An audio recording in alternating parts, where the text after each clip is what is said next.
Hello my friends, welcome to my YouTube channel.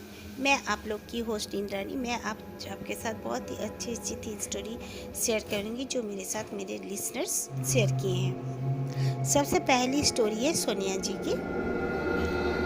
मैं अपने cousins और मेरी एक स्टोरी आप लोग के साथ शेयर करने जा रही हूँ।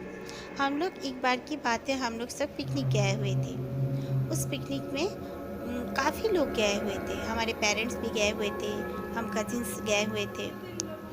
जाने के बाद हम वहाँ पर खेलने लगे सब कोई, और औरतें बैठ गईं और हमारे फादर सब भी बैठ गए, अपना अपना काम पे लगे हुए थे। कुछ लोग, हम लोग खेलने लगे। खेलते खेलते हम लोग थोड़ा आगे तरफ चले गए। हमें मना किया गया कि उतना आगे मत जाओ, फिर भी हम लोग चले गए। एक बहुत ऊंचा सा टीला जैसे वहाँ पर था, हम लोग वहाँ पे चढ़े। चढ़ने के बाद देखते हैं कि उस तरफ, टीला का उस तरफ काफी बड़ा सा एक गड्ढा है। ये वो अंधेरा टाइप का दिख रहा है, कुछ दिख नहीं रहा है, बहुत नीचे तक लग रहा है वो गड्ढा हो रखा है। तो मेरे एक भाई ने क्या किया, वो टीला से उतरा और वो गड्ढा के पास गया। गड्ढा से थोड़ा सा उतरा, वहाँ पे जगह था खड़ा होने का। हम लोगों ने बहुत मना किया लेकिन वो सुना नहीं। उसके बाद उसने अपना फ़ोन की लाइट जलाई और वो नीचे झांकने लगा। जब वो झांकने लगा तब अचानक से गुर्राने की आवाज़ आई। वो हम लोगों ने सब ने सुना, बहुत ज़ोर से गुर्राने की आवाज़ आई। हम लोगों ने जल्दी से उसे उठाया, खींचा उसको। उसका टी शर्ट पकड़ के मेरे बड़े भाई ने उसे खींच लिया। उसके बाद हम दौड़ते हुए अपने पेरेंट्स सबके पास आ गए। आने के बाद हम लोग बैठ गए, बोले कि ये खाओ। कुछ खाने के लिए हम लोग कुछ व्यस्त हो गए, सब कोई बिजी हो गया। वो जो कजिन था वो बिल्कुल शांत हो गया था। वो इंसिडेंट के बाद कुछ बोल नहीं रहा था। कुछ पूछने पर खाली सर हिला के हाँ हाँ ऐसे बोल रहा था, बस, और कुछ नहीं। वो मेरी मौसी का लड़का है, वो बोली मौसी है ये। तो हम लोग बोले क्या हुआ तुझे। उसके बाद पिकनिक विकनिक हो गया, टाइम ओवर हो गया, हम लोग घर आ गए। घर आने के बाद दूसरे दिन मम्मी को मासी मेरी फ़ोन कर रही है कि देखो ना, इसे बहुत फीवर है कल रात से, और बार बार वो डर जा रहा है, क्यों, क्या पता। तो मेरी मम्मी बोली क्या बात होगी, शायद वहाँ पर गए थे हम लोग, कुछ ऐसा ही मौसमी बुखार होगा। मम्मी बोली चलो मैं शाम को आके देखती हूँ। बोले ठीक है। तो फिर मम्मी मैं हम लोग गए, देखे ठीक ठाक ही था। तब रात को मासी ने जब हमें फ़ोन किया, रात को ही फ़ोन किया मम्मी को और पापा को, मासी ने, वो चीखने लगा और बोलने लगा वो मुझे मार डालेगी। मतलब कोई मखलूक उसे डरा रही थी और गुर्राने की आवाज़ आ रही थी। जिस तरह गुर्राने की आवाज़ जो नीचे हमें भी मिला था, उस तरह से गुर्राने की आवाज़ें उसके कान में आ रहे थे और कोई बाकायदा उसके पास खड़ी हो रही थी। तो डॉक्टर के पास उसे मॉर्निंग में ले जाया गया। डॉक्टर ने तो कुछ ऐसे खास नहीं कहा, बोला कि ज़्यादा अगर तबीयत ख़राब होगी, ज़्यादा फीवर वीवर नहीं उतरेगा तो इसे एडमिट कर लेंगे। तो उसके पापा ने उसे घर ले आए और एक पंडित को घर में बुलाया।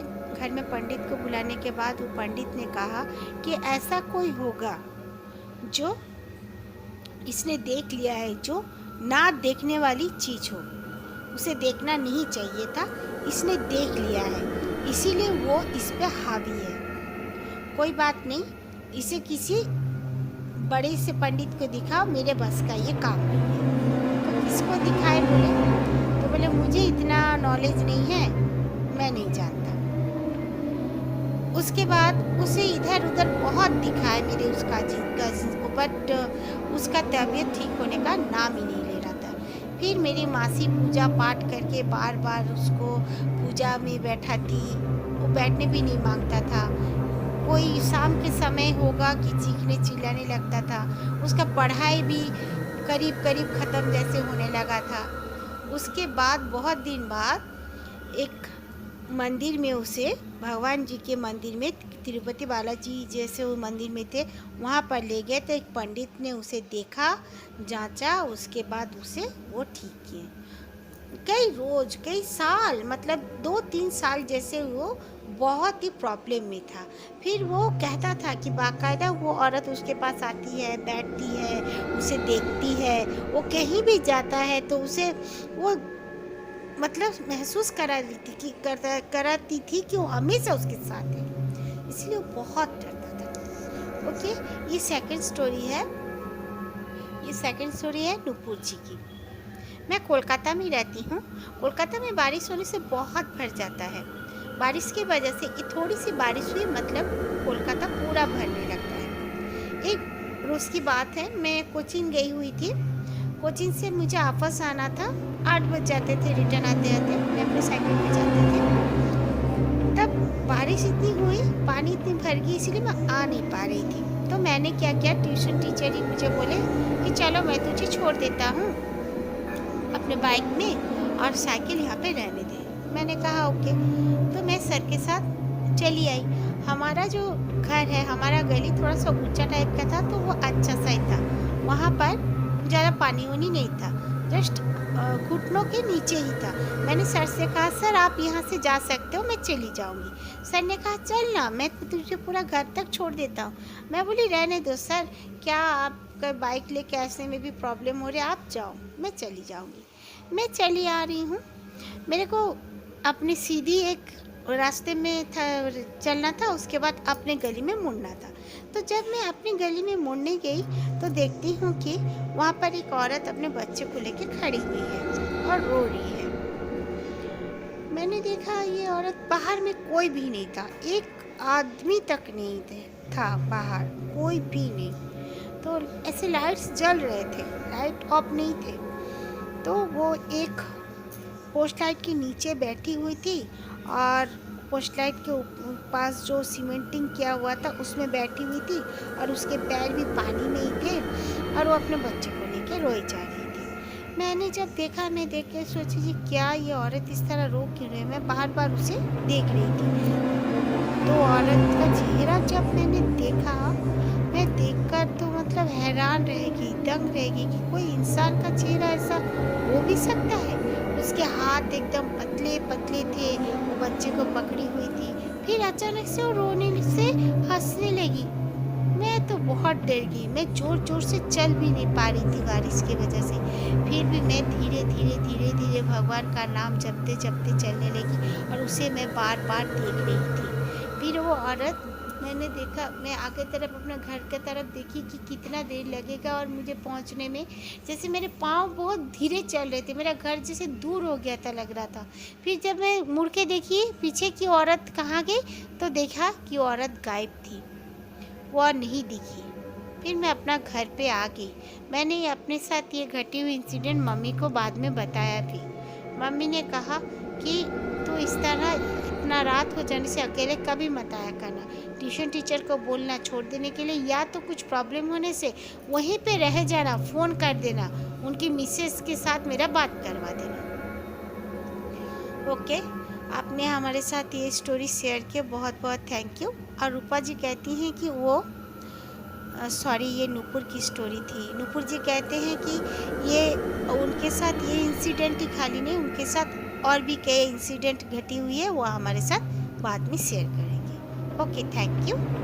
ये स्टोरी है रूपा जी की। रूपा जी कहती हैं कि उनका जिस कज़िन का वो ये स्टोरी शेयर करने वाली है, इसमें थोड़ा सा बहुत ही दुखद घटना है। मुझे भी ये पढ़ के बहुत दुख लगा। ओके, मेरी कजिन्स का शादी हो गई। हम लोग उसकी शादी में बहुत ही खुश थे, धूमधाम से शादी हो गई। कोई कुछ ज़्यादा जानता नहीं था उसके बारे में। वो बहुत ही शांत रहती थी, चुप रहती थी, बात ना करने वाली, और एकदम बहुत ही खूबसूरत थी। वो कई भी 100 लड़कियों के बीच भी आ जाए तो उसे खूबसूरत के से सबको ही बोले कि ये बहुत ज़्यादा खूबसूरत औरत है, मतलब लड़की है। शादी के बाद खूबसूरत औरत बन गई थी, लेकिन वो फिर भी बातचीत बिल्कुल नहीं करती थी। उसकी शादी होने के 5 साल बाद भी वो प्रेग्नेंट नहीं हो पा रही थी।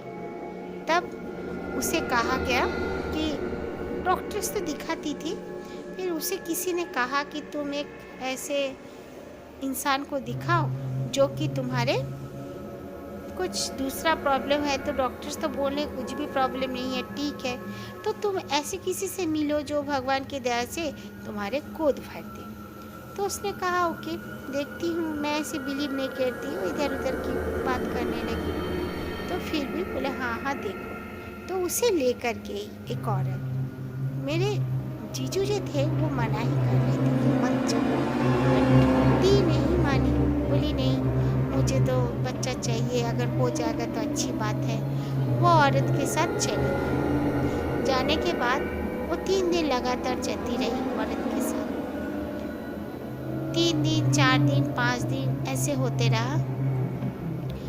धीरे धीरे जीजू देखते हैं कि मेरी दी अपने ही दुनिया में खोई हुई है, जैसे अपने ख्यालों में खोई रहती थी, और उसे बुलाने से भी 2-4 बार बुलाने के बाद जवाब देती थी। उसके बाद वो रोने लगती थी कभी कभार। रात को आते थे जीजू, खाना बना नहीं होता था, जीजू बाहर से ले आते थे या जीजू खुद बना लेते थे। और सोती नहीं थी, रात रात भर वो जगी जगी बैठी रहती थी। कभी कभार दूसरे रूम में बैठ के अचानक से एक टिकटिकी बांधे, जैसे एक टक में देखते रहती थी दीवार को, ऊपर छत को। जीजू ऐसे बात जल्दी से अपने सास ससुर के साथ शेयर किए। सास ससुर बोले ओके हम लोग आ जाते हैं। तो मेरे मासी और मौसा दोनों चले गए वहाँ पर। मासी मौसा ने जाकर भी देखा, हाँ, और मासी ने जाकर देखी एकदम दुबली और काली पड़ गई थी। फिर मासी ने डॉक्टर के पास, जीजू बोले मैं तो लेके गया था, डॉक्टर सब चेक किए, कुछ भी नहीं है प्रॉब्लम। फिर मासी ने कहा जरूर कुछ बात है। मासी एक उनके तारुक बाबा बोलते थे, एक पंडित थे, उनके पास लेके आ गए। तो उन्होंने कहा बहुत लेट कर दी है बेटी, इसको पूरा खा गए, इसके शरीर में कुछ नहीं है। तो मेरे मासी ने कहा मतलब? बोले एक चुड़ैल थी जो इसे ले जाती थी अपने बस में करके, और इसे खाती रहती थी। इसका जवानी, इसका सुंदरता सब वो ले चुकी है। बोले मतलब क्या बोल रहे हैं, कुछ समझ में नहीं आ रहा है, कौन थी? तो मेरे जीजू ने कहा हाँ एक औरत तो है, उसे ले जाती थी शाम के समय में, वो चली जाती थी बच्चे के, बहुत ही मोह है बच्चा हो जाए उसका, इसीलिए। तो फिर उसने जब जीजू ने जब उस औरत के साथ मेरी मासी को मिलाना चाहा, तो वो औरत वहाँ से गायब थी, और कोई भी तांत्रिक वांत्रिक कोई पुजारी के पास वो ले ही नहीं जाती थी। और वहाँ के आस पड़ोस के औरत ने कहने लगे कि ये औरत क्या पता कब आई थी कब चली गई, हम लोग को कुछ नहीं मालूम। उनका 2 गली छोड़ के वो औरत रहती थी, और अपने से आई थी मेरी दी के साथ दोस्ती की थी। दी अकेले अकेले बैठे रहती थी, कभी कभार वो पार्क में वो औरत खुद दोस्ती की थी। तो उन्होंने कहा ये चुड़ैल उसको खा चुकी है। देखो फिर भी कोशिश करके हम देखते हैं, पर उन्हें बचाया नहीं गया, उनकी मौत हो गई। Okay, thank you friend.